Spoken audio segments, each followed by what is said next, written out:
le dépôt d'investissement est en fait un placement effectué par une clientèle des banques participatives par laquelle elle autorise la banque à faire fructifier ses dépôts en vue de percevoir un rendement ultérieur à une maturité convenue d'avance. Ça, c'est le dépôt d'investissement. Maintenant, quelle différence entre le dépôt d'investissement et les placements des banques conventionnelles? La différence justement se base sur le rendement. Dans une banque conventionnelle, vous avez un taux d'intérêt qui vous donne un montant défini. Il est arrêté, connu de tous. À la fin de la période, vous le percevez, il n'y a pas de surprise. Pour les banques participatives, et c'est ce qui fait que les placements sont acceptés et validés par le Conseil supérieur des ulama, c'est que ce rendement-là, au moment de la conclusion du contrat, nous sommes d'accord sur un taux espéré. Il est espéré, mais le taux effectif est calculé au fur et à mesure des placements de notre portefeuille. Je rappelle que le placement se fait dans le portefeuille global de financement. Nous faisons des calculs mensuellement et à la fin de la période, nous arrêtons les comptes pour voir effectivement quel est le rendement de ce placement. Et le rendement, c'est la différence entre les marges perçues et les charges impactées qui impactent directement ce portefeuille-là. Ce n'est pas l'ensemble des charges de la banque, non, c'est uniquement les charges concernant les financements. Peut-être, à titre d'exemple, c'est peut-être les provisions pour des créances en souffrance ou quelque chose comme ça. Donc, voilà. Et le taux espéré et le taux effectif se rapprochent du taux espéré. Il peut être supérieur comme il peut être inférieur. C'est ça Comme il n'est pas exclu qu'ils ne perçoivent rien du tout, et normalement, pour que ça soit véritablement chariatique, il peut y avoir une perte et elle est répercutée directement sur le client. Et sur la banque aussi, parce que de toute façon, nous investissons et notre argent et l'argent des clients en même temps dans le même portefeuille. C'est-à-dire que nous ne faisons pas de différence entre l'argent de la banque et l'argent du client. Non, tout est mis ensemble dans le même portefeuille de financement. Ça, c'est la différence et donc entre la banque conventionnelle et la banque participative.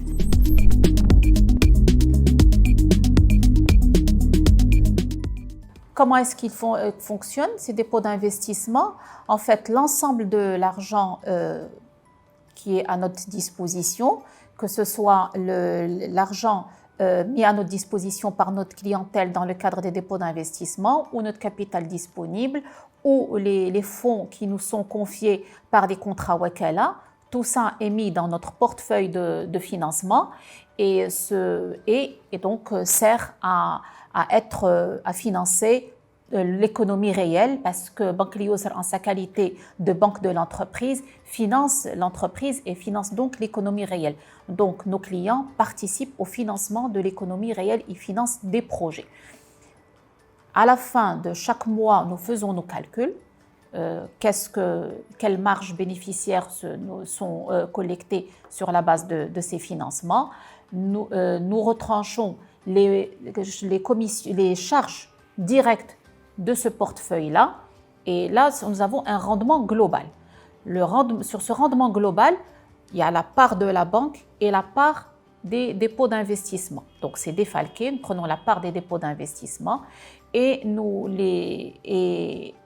les rendements sont ensuite répartis entre la banque et les dépôts d'investissement, les clients titulaires des dépôts d'investissement, en fonction des taux de partage convenus initialement. Et chaque banque a sa spécificité dans la fixation de ces taux de partage.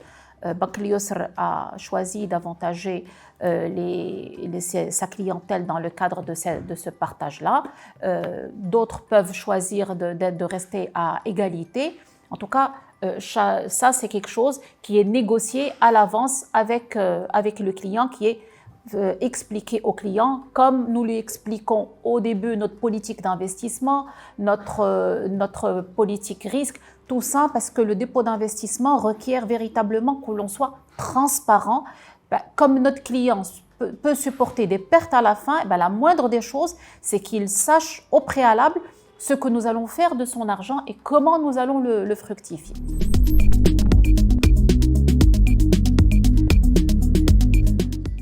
Les rendements espérés sont à peu près sont des rendements qui peuvent être qui ne sont pas décorrélés par rapport aux rendements qui sont sur le marché. Et donc, jusqu'à présent, l'expérience a montré, nous avons nos statistiques, parce que ça fait plus d'un an et demi que nous avons lancé voire même plus, que nous avons lancé les dépôts d'investissement, et l'analyse de nos statistiques a révélé que nous avons toujours été dans les niveaux de taux espérés, que nous avons même servi davantage grâce justement à cette politique de partage que nous avons mis en place au niveau de Banque Lyos. Donc, les rendements, nous avons toujours été à la hauteur des attentes de nos clients et, alhamdoulilah, nous n'avons pas de problème à ce niveau-là. Les risques, je l'ai dit, le risque, c'est d'abord des risques de perte. Et c'est pour ça que les banques, ça c'est normalement, théoriquement, vous avez un risque de perte ou des risques d'un rendement inférieur. Donc, pour les risques et tout ça est atténué par le professionnalisme des banques. Parce que nous avons notre politique de financement, notre politique risque, nous avons les couvertures par les crédits, nous ajoutons aussi des garanties de premier ordre comme l'aval CCG. Tout ça fait que cette politique-là fait que nous réduisons les raisons de perte qui peuvent impacter à la baisse les rendements de notre portefeuille. Donc, en notre qualité de professionnel averti, nous avons tous les moyens justement pour éviter ces risques théoriques. Alhamdoulilah, jusqu'à présent, ces risques ont véritablement été évités. Et juste pour illustrer, en période de crise Covid, où nos clients ont demandé des reports, que ces reports-là se sont faits sans marge bénéficiaire additionnelle, qu'elles ont eu un impact direct sur notre PNB, même en cette période-là, nous n'avons pas eu d'impact sur les rendements de notre portefeuille. Nous n'avons pas été en deçà des taux espérés.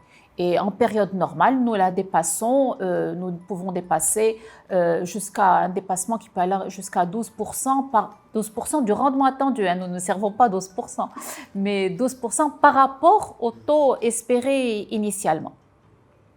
Voilà. Alors, globalement, si l'on devait parler globalement des banques participatives depuis leur lancement, je pense, à mon avis, le bilan est... Je crois de l'avis même général, le bilan est plus que positif. Mais en tout cas, personnellement, je suis extrêmement fière de notre parcours et je suis fière du parcours de cette finance participative parce qu'on finit par s'approprier cette finance. Les banques ont extrêmement évolué, les réseaux s'élargissent tous les jours, la construction du réseau se fait à un rythme plus qu'honorable, la collecte, ça commence à venir, c'est un peu la rubrique qui est un peu à la traîne, mais c'est quelque chose qui est en train de s'installer. Et les financements, ils flambent. Les financements sont très, très importants et les banques participatives sont très, très contentes de ce rythme-là de distribution des financements. Ce qu'il y a, c'est que nous avons les produits qui arrivent petit à petit, mais avec l'existant, nous arrivons à faire face aux demandes des clients. Et jusqu'à présent, eh ben, en tout cas, l'expérience que nous sommes en train de vivre à Banque Al Yusr, nous avons un taux de satisfaction de notre clientèle qui nous rend fiers, justement grâce à cet effort d'innovation dans les produits, parce qu'avec le contrat que nous avons, eh ben, nous arrivons à faire face à l'ensemble de leurs besoins. Je rappelle qu'au niveau de Banque Al Yusr, nous mettons à disposition de nos clients les contrats Murabaha et le contrat Salem, et que grâce à ces deux contrats, eh ben, nous arrivons à faire face à l'ensemble des besoins de l'entreprise marocaine. Donc, tant au niveau de l'investissement que du fonctionnement, les besoins de trésorerie grâce aux produits Salem, justement. Et le bilan est plus que positif.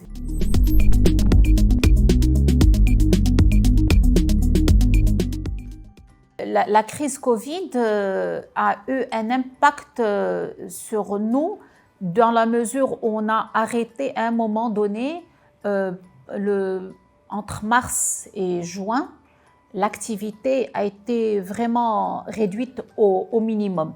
Mais c'est un moment qui a été mis à profit par nous parce qu'on a continué à travailler, on était en télétravail, mais on était penché sur les solutions que nous devions mettre en place pour une sortie de crise.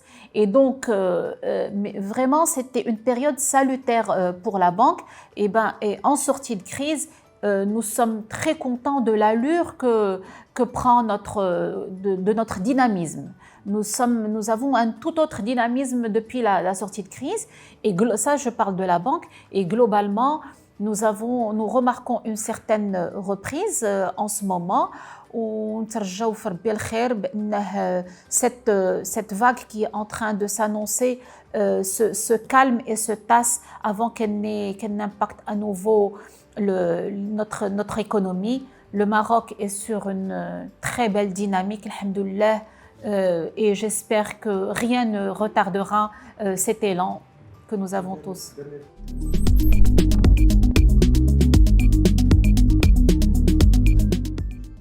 Alors, 3 ans après leur lancement, les banques participatives ont encore un effort de communication à faire.